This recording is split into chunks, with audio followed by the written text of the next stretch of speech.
It's time now for a look at the papers, and Oliver Farry is back once again for a review of the international press.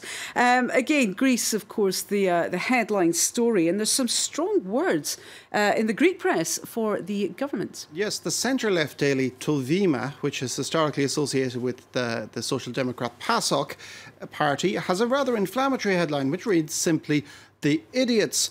And yes, they are talking about the government. It says some of the greatest mistakes in history, ranging from Napoleon and Hitler's decision to campaign in the Russian winter and the Greek retreat from the Battle of Sakarya in 1921, can all be explained simply by human idiocy. And it says our current leaders have time left to rectify their mistakes and show that they are not idiots. Elsewhere in the Greek press, the focus is mainly on the country's banks, which of course have been ordered to close until after Sunday's referendum. The centre-left Tanea asks, when will the banks reopen? Fear of a prolonged closure. Now, the left-wing Avgi, which is close to Syriza, accentuates the positive. Its front-page headline is, "The referendum shakes Europe." It is topped by a banner on which is clearly seen the Greek word ochi, which means no.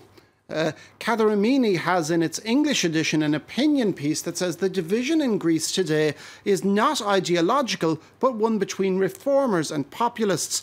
It puts Syriza squarely in the latter camp, noting that its support from the far right in passing the referendum proposal shows where it stands. Syriza, it says, is adopting the vocabulary of the past and is showing its bankrupt way of thinking. Well, across in Germany, I assume they're not happy at all with this latest move from the Greeks, are they? They're definitely not, and you read today's German papers with an air of inevitability. The Frankfurter Allgemeine Zeitung, which agrees pretty much with the EU's line all the way through, says Berlin has lost patience with Alexis Tsipras. German Foreign Minister Frank-Walter Steinmeier said Tsipras is holding Greece to ransom. The FAZ also speculates on German humanitarian assistance replacing EU bailout money in the event of a crash if, quote, Tsipras is not too proud to accept it. Now, there's a similar mood down in Munich where the Süddeutsche Zeitung says this time Berlin is really angry. It says Martin Schulz, president of the European Parliament, still harbours hopes the Greek people will vote against its government's wishes. The German government, though, is shocked as well as angered by the events of the last few days. But Greece does get support from Germany's left party, Die Linke. Co-leader Bernd Reichinger says that the hardness of the Eurozone deal with Greece is outrageous and the EU should have shown more patience with a government that's only 5 months old. And what about the Eurozone countries that have also experienced financial trouble over the past few years? Well, Spain is keeping a keen eye on things as it faces an election later this year with the left-wing Podemos poised to make big gains. The centre-right El Mundo says that Spain readies itself for a month of turbulence. Mariano Rajoy's government is worried the Greek virus might infect Spain more than was previously thought. Though Rajoy likes to repeat that it is not 2012, but that doesn't mean it's going to be easy. The theory is, El Mundo says, the European Central Bank will protect Spain from a rough summer, even if things will not get, or won't protect Spain from a rough summer, even if things will not get quite as torrid as 2011 or 2012.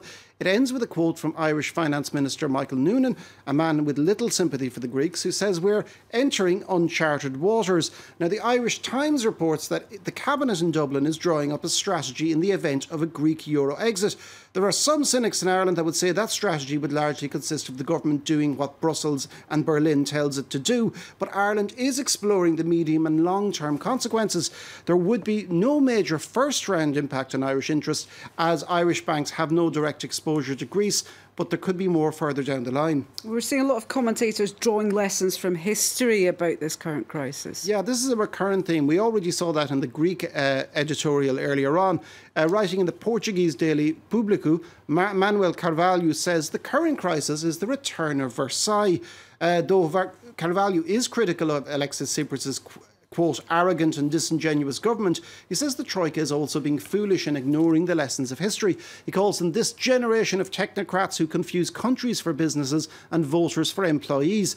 They may see this as a victory, but like the Versailles Treaty in 1919, which imposed punitive reparations on Germany, there could be unwanted repercussions.